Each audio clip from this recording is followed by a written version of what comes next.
movies like this how it gives you like a suspenseful backing track for nothing happening?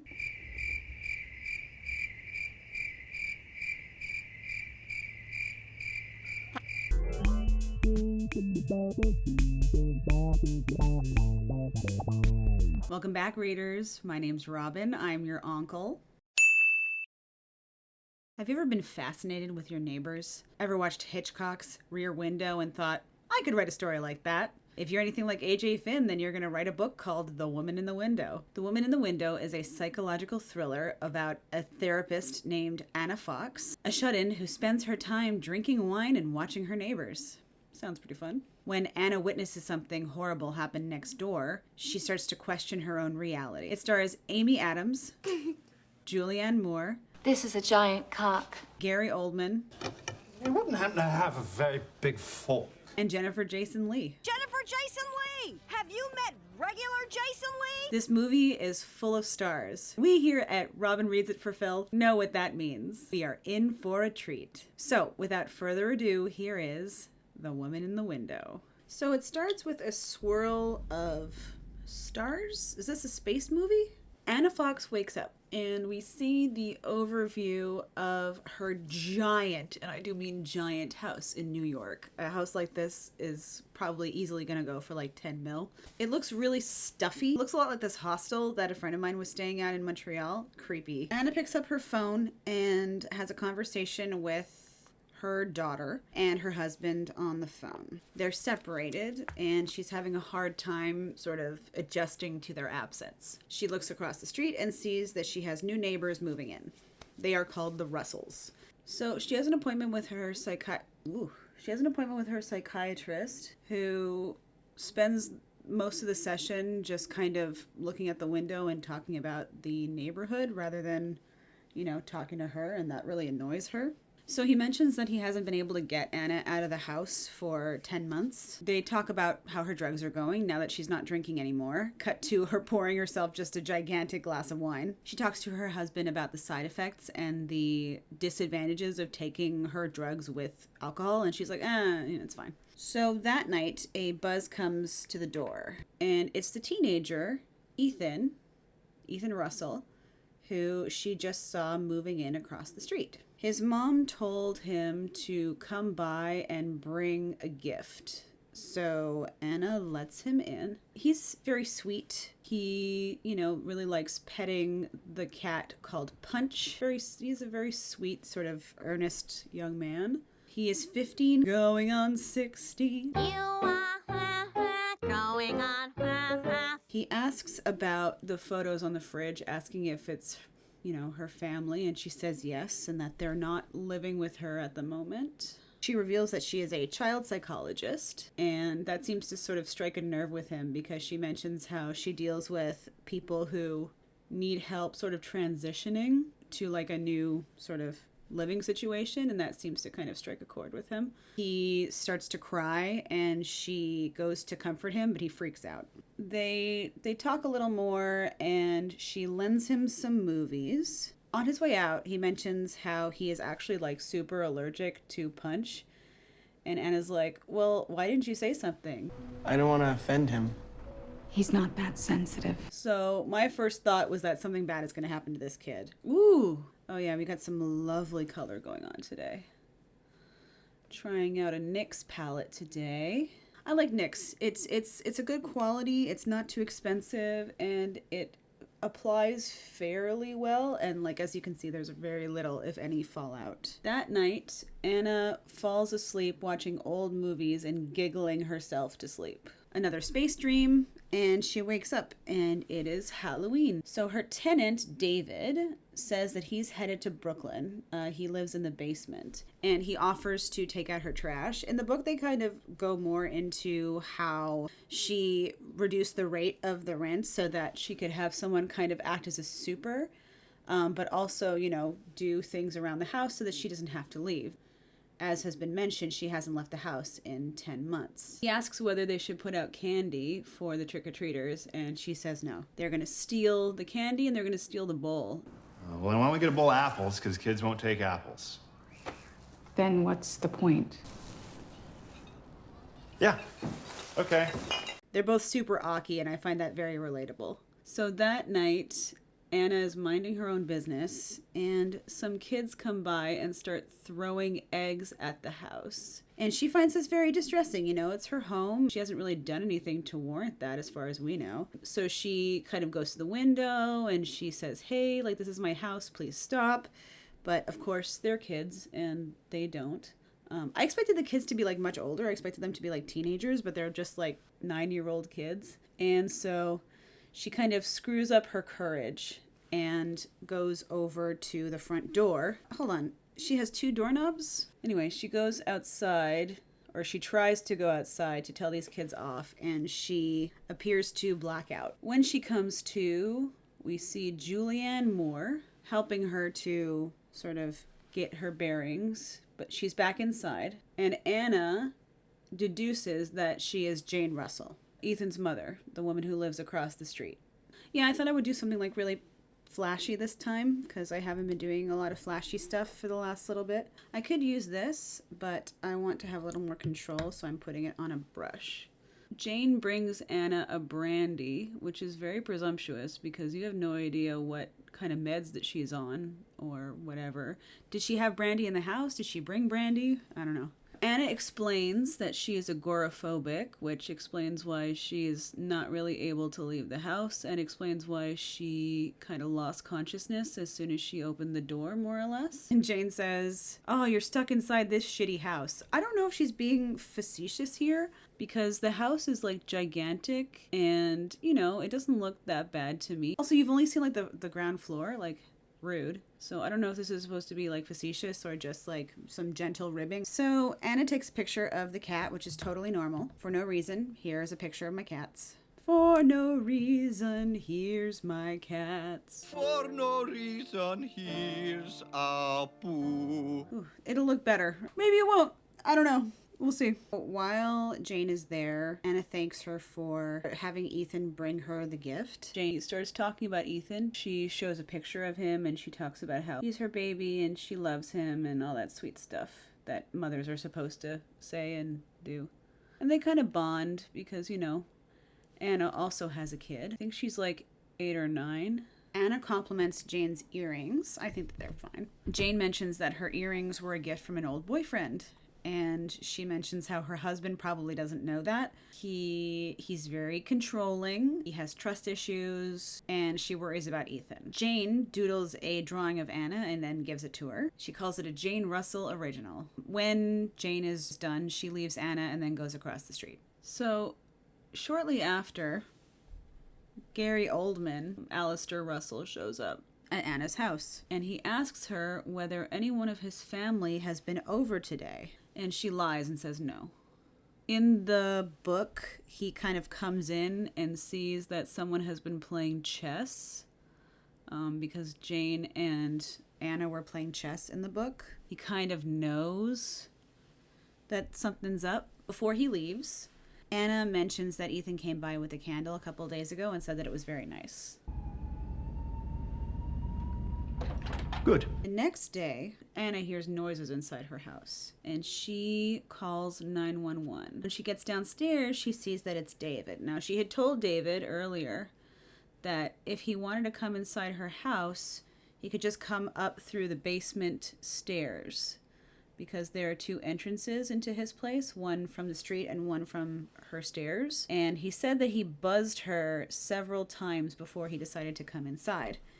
And she tells the cops that, no, don't come, it's a false alarm.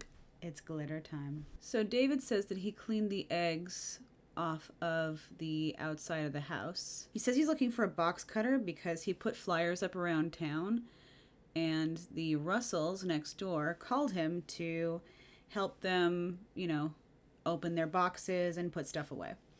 So she lends him the knife. He does odd jobs to pay for his sort of calling as a singer-songwriter. The glitter doesn't look quite as good on the camera as in person, but that is the story of my life. On the way out, he notices that there's mold on the skylight, so he goes upstairs to check on it.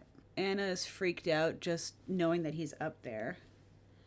And he more or less says that she needs to fix the skylight or it's gonna break, more or less. Later that night, Anna is taking a bath and she hears screaming. She calls information to get the phone number for next door. She gets the number for their landline. It's 2021. Landline? Anyway, she calls their landline. Ethan answers and she asks if everything's okay, and he hastily says, yeah, everything's fine, and then hangs up.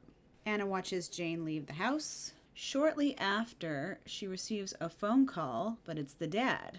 And he's like, you called my number? And she goes, yeah, I heard someone screaming. And he kind of feigns ignorance. He's like, well, no one's screaming over here, but thanks for looking out. So I totally missed this. He's also holding a hammer. Anna runs down to David's apartment because she wants to ask him about whether he heard the scream. And he comes to the stairs and he's like, yeah, no, I didn't hear a scream.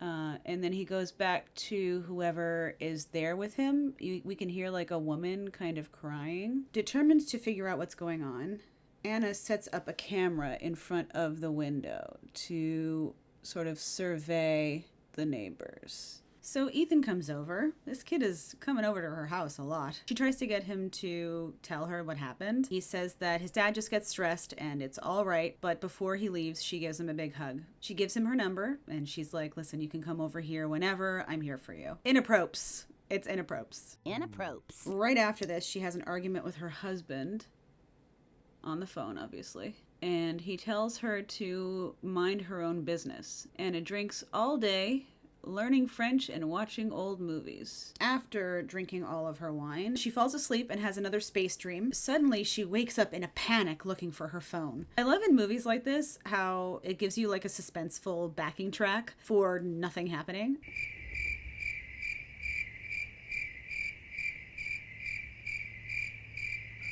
So she looks across the street with her camera and sees that Jane has been stabbed. So she drops her camera. Classic cabin in the woods trick. So she runs to the landline, but it's been disconnected. What's the point of having a landline if it's not going to work? For you youngins out there, a landline is like a cell phone that plugs into the wall and you can't unplug it. Now it makes sense for her to frantically look for her phone. So she finally finds her phone and calls 911. She sees Jane yelling for help against the window. She tries to go outside with her umbrella. Oh no, you opened it inside. That's bad luck, Anna. So she goes outside with the umbrella and almost gets hit by a car and presumably loses consciousness again. So she wakes up with a detective in her house. Detective Little and his partner, whose name I don't think they say at all in the movie. I don't know if this is on purpose, but in this movie, they make all of the women that are not Anna or Julianne Moore just desperately unlikable. Just like stiff, unrelatable. So also Alistair is in her house for like no reason.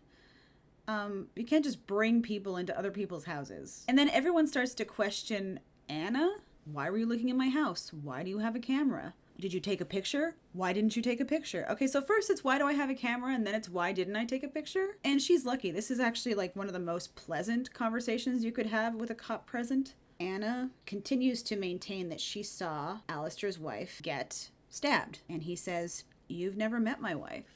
And then enters Jennifer Jason Leigh. I've never seen her in anything, but she's like super stiff in this movie. Like just very off-putting. I promise I am. So then Ethan is there also. She turns to him and says, is this your mother? You've never met my mother. And then the Russells leave, which they shouldn't have been there in the first place. But the bitchy detective basically accuses Anna of filing a false police report, and Detective Little gives her his card. And they both leave. The next day, Anna is trying to Google Jane Russell, which proves difficult because it's also the name of a famous actor.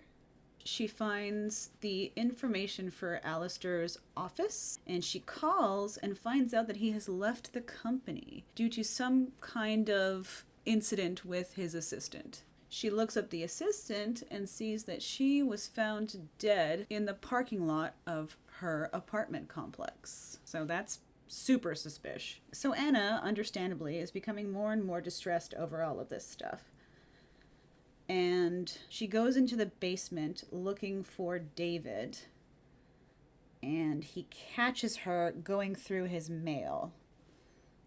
So he's really not happy about that. He gets very upset. And he's like, what are you doing here? And she goes, well, I was looking for you because I wanted to ask you some questions. Okay, ask me the questions. Well, did you meet Jane Russell when you went next door to help with the boxes? And he says, no, I didn't. And then he starts talking about how he violated his parole because he sees that she has gone through his mail. He was jumped at a bar and reacted, just like starts confessing angrily, and it's like super awky. He puts an arm out before she leaves and he's like, we're cool, right? At this point in the book, they totally boned, but they don't hear, which is a shame. I think that, let Amy Adams get some. Get it, girl. Why do women editors date fixer-uppers? I'll fix him in post. So Anna goes upstairs and uses a diary lock on the door to the stairs, and it makes her feel much safer. So she goes back to the window and she watches Jane, and they start to have a fight at the dinner table, and Anna's taking pictures. She also watches Ethan go off and take a shower, which is super weird. And this part was in the book as well, and I thought it was really weird then, and I still think it's super weird now. She gets a call, and I guess her landline is working again because we hear the machine beep, and it's Jane Russell. Let's call her Jane Dose.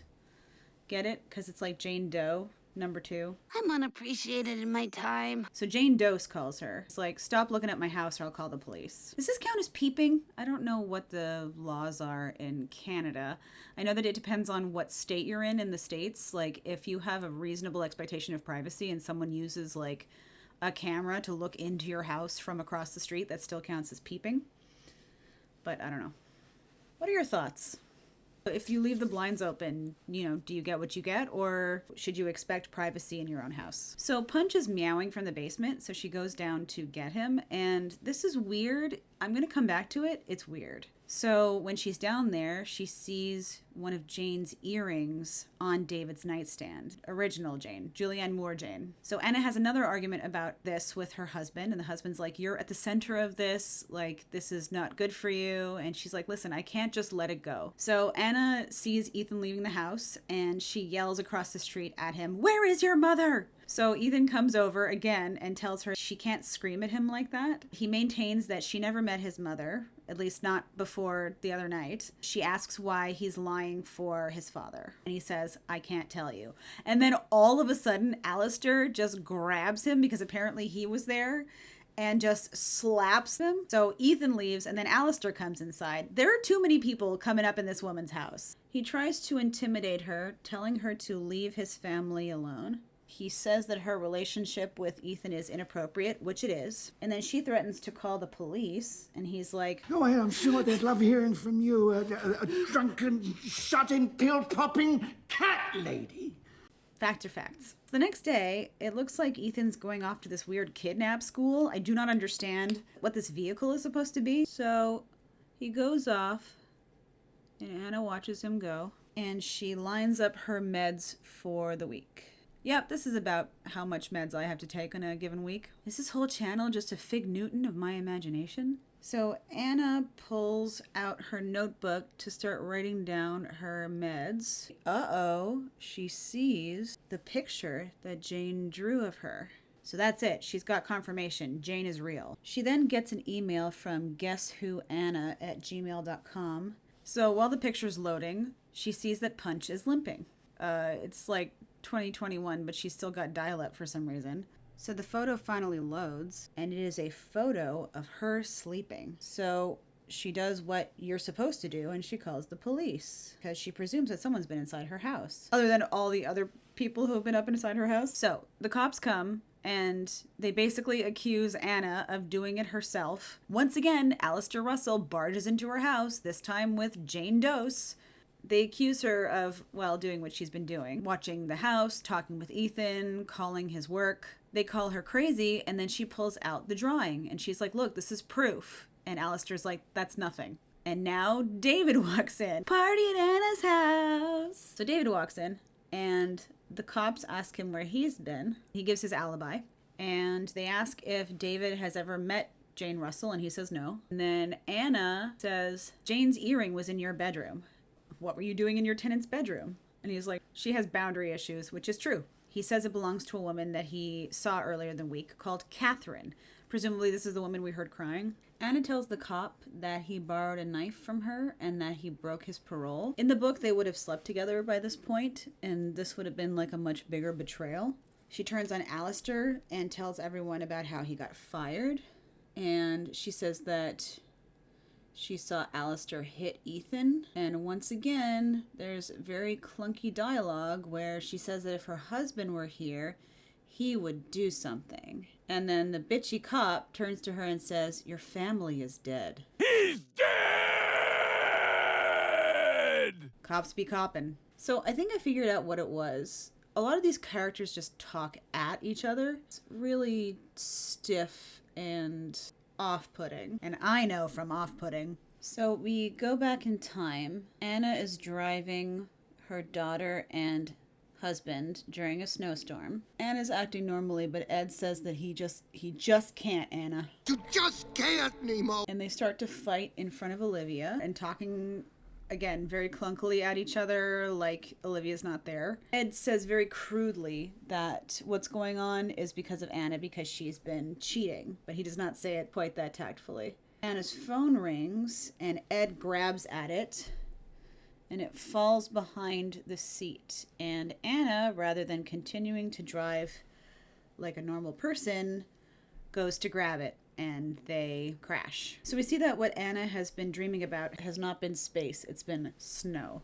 This is such a masterful part of the scene where Anna looks into her living room and sees the car crash. In the book, they talk about how they had fallen so far from the road and how it had been like several days before they were found, and that trauma kind of made Anna never want to leave the house because she didn't want to be exposed, you know? She had been taking care of the two of them for that whole time. So Detective Little says that Anna believed that she was talking to her family, and so she believes that she saw someone killed.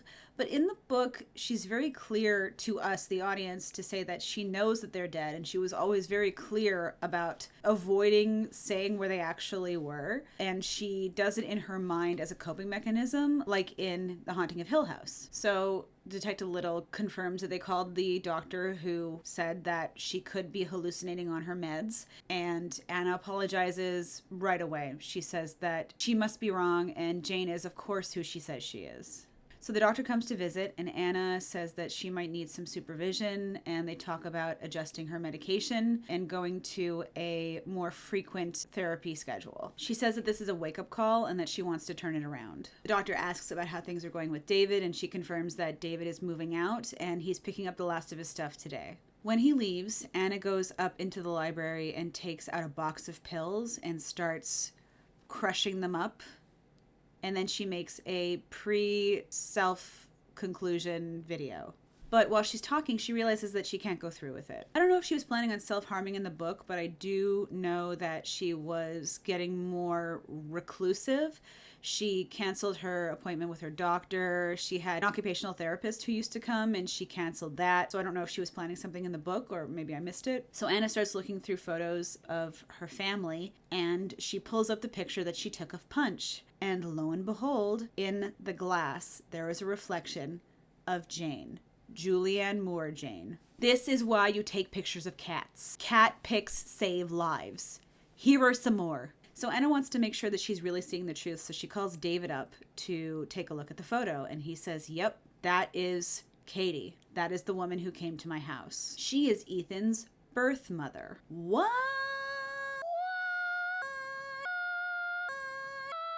So she was married to Alistair, and when she got pregnant, she bolted at 8 months, and 2 years later, Alistair found her in what they call a meth commune. Okay. So he took Ethan, and Katie was arrested. Alistair has been paying her to stay away, but she always wanted to find them, which makes no sense. So she found them, and Anna remembers that Katie never said her name was Jane Russell. She just didn't correct her when she called her Jane. You're Jane Russell. You're Jane Russell. What makes you say that? She asks David to go to the police with her to tell them all this, and he's like, nope. I'm out. And he walks out. She drops her laptop, and we get a broken glass sound effects that's very SFX-y.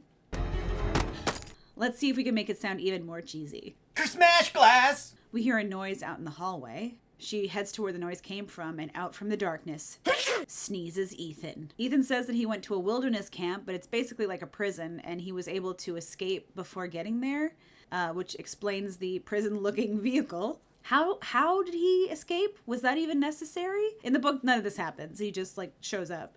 Ethan says that he killed David and he's planning on pinning it on Anna because it's her knife, even though he's not wearing gloves and his prints are like all over the knife, but okay. He's like, you were gonna kill yourself anyway. How does he know that? Has he been in the house all day? And he reveals that she doesn't look after her keys very well, so presumably he stole them and made a copy. That's more in the book.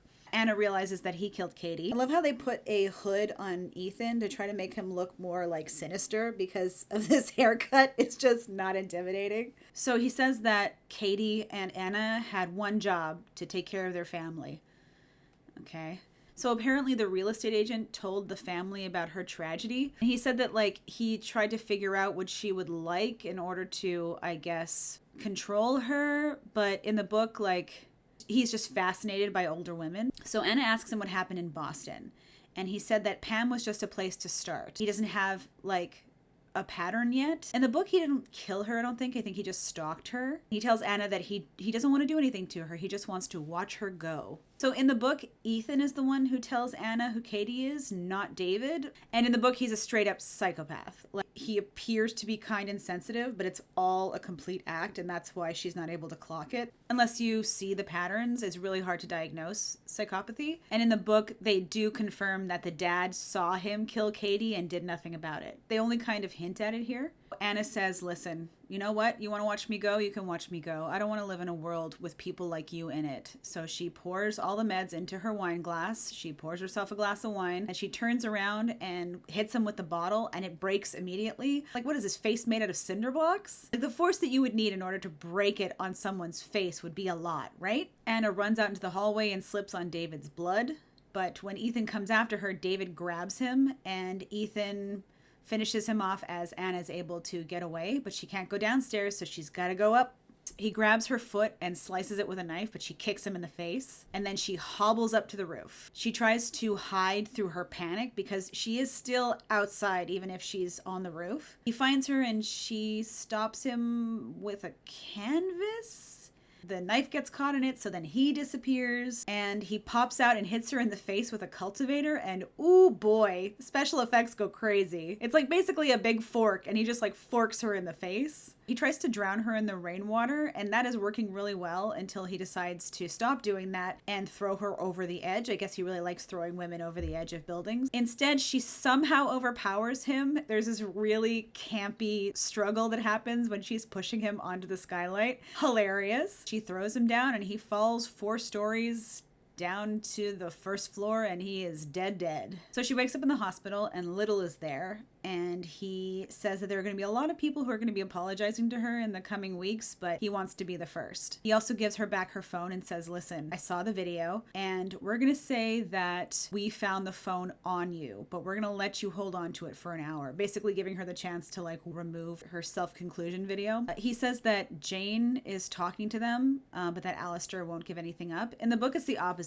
Once the son dies, Alistair just tells them everything, and Jane is the one who's super tight-lipped. 9 months later, we see Anna has packed up all her stuff. She's got punch and she's moving out. In the book, they're not that optimistic. She is like able to go outside after several months, not like packing up all her stuff and leaving her sanctuary after losing her entire family. In the book, she continues talking to Ed and Olivia here and there, but not expecting it to use it as a crutch. She uses it as a coping mechanism. Here, she just kind of goes into Olivia's room and says, I have to go now. That's the end of The Woman in the Window. So let's talk about a couple of things that I didn't understand. Why was Punch in the basement? In the book, like, Ethan comes over to her house a lot, and that's why Punch has a hurt paw, is because he hurt the cat when he was over one time. But why was he in the basement? Did Ethan just like put him in the basement? What was he doing in there? It feels very much like a plot hole.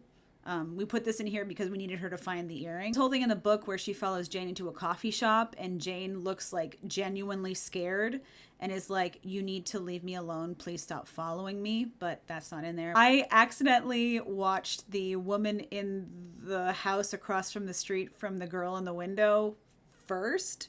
And I think that was my mistake because it was so much better and so much funnier, and it made a lot of jokes about this movie / book that I hadn't read or watched yet. They do a lot of great work with space. There are a lot of shots where we feel boxed in like she probably does. Overall, I adore it. What do you think about my final look? I'm really feeling it. Thank you all so much for supporting my channel. If you want to support me further, feel free to go on my Linktree, maybe buy me a coffee. If you know anybody who likes books, likes makeup, likes people bitching about movies, send them my channel if you think they'd like it. Welcome to my new subscribers. Thank you for giving me a shot. I am so excited to continue. I love doing this channel, and I love that some of you guys love it too. I hope that I'm entertaining enough to do dishes too. That's it for me, folks. I will see you again when we're doing Thursday Murder Club. And in the meantime, be queer, read books. Bye.